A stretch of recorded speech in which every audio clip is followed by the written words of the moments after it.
Figurative language, or what do you really mean? Figurative language is language that creates a picture in your mind to give you a better understanding of an idea.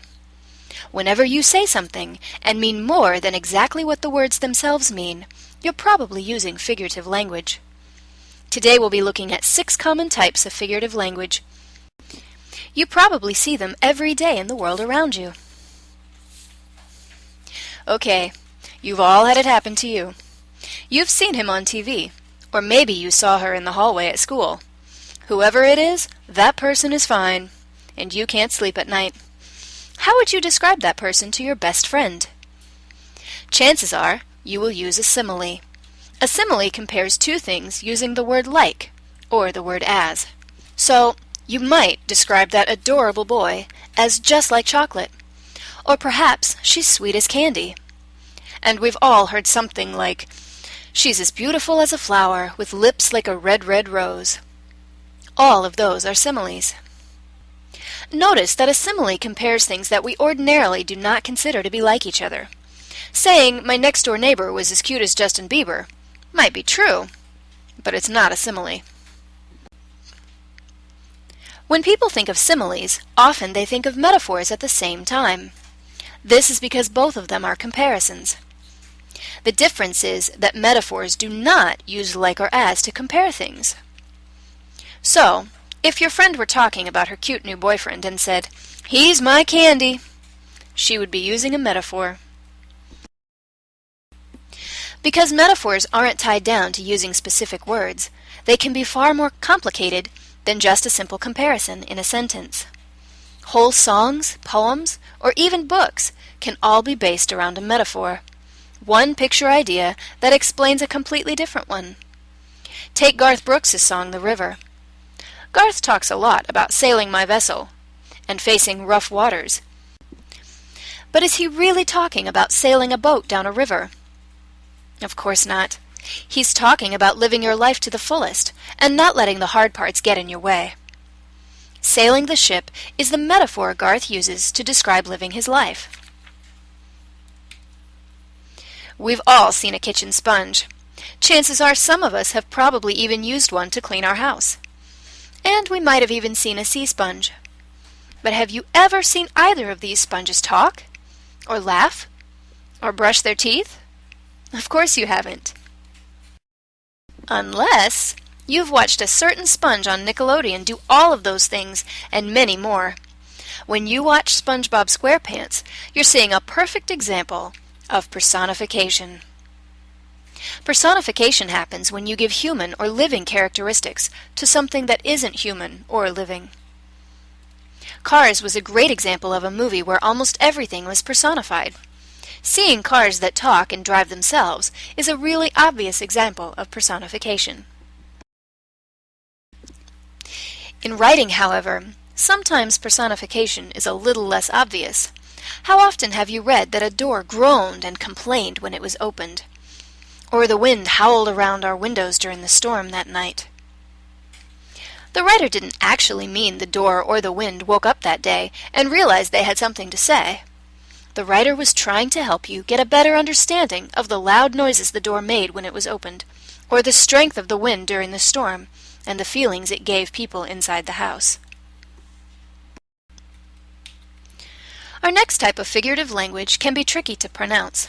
It looks like hyperbole, but it's actually pronounced hyperbole. To understand it, let's go back to an earlier example. Remember Justin Bieber? Suppose your good friend, who really likes him, finds out about a contest to win backstage passes to his next show. She might say something like, "I'd just die if I got to meet him." Does she really mean she's going to fall down dead? Well, we hope not.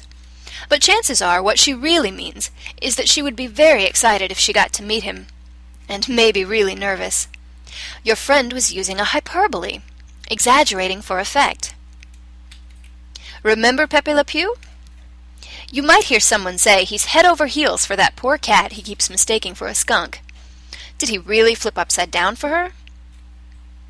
Well, perhaps in one cartoon he did, but the person saying it probably meant that Pepe had the hots for Kitty, and he loved to snuggle with her. We use hyperboles to make a point. And usually, but not always, hyperboles are intended to be a bit funny. Americans are especially famous for hyperboles.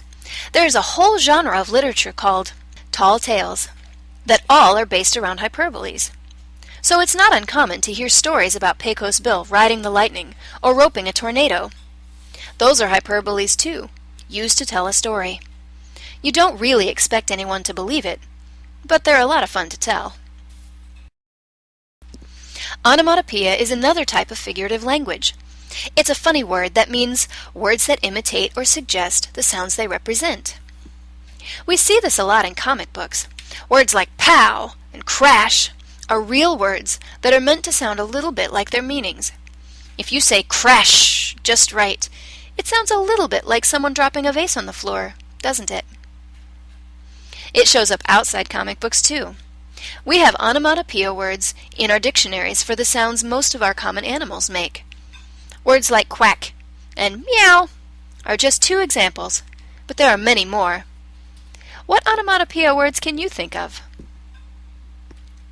One other thing you should know about onomatopoeia: it does not include made-up words that are not in the dictionary. We can imitate lots of sounds, both with our mouths and with letters of the alphabet, but only real words with meanings actually qualify as onomatopoeia.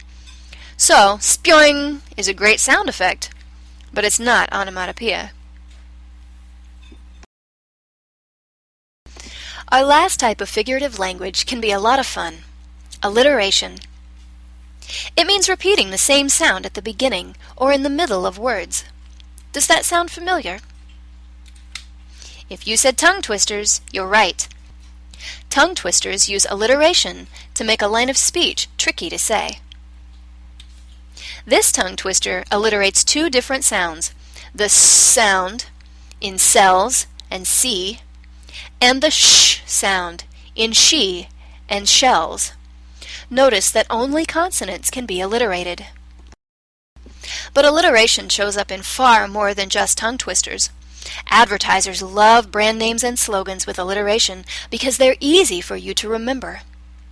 Look at the alliteration in these: Coca-Cola, Dunkin' Donuts, and Chuck E. Cheese.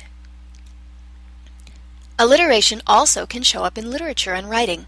Look at the names of some of your favorite characters: Fred Flintstone, Mickey Mouse, or the villainous Severus Snape from Harry Potter. All of these use alliteration. A quick note about alliteration: don't get it mixed up with rhyme.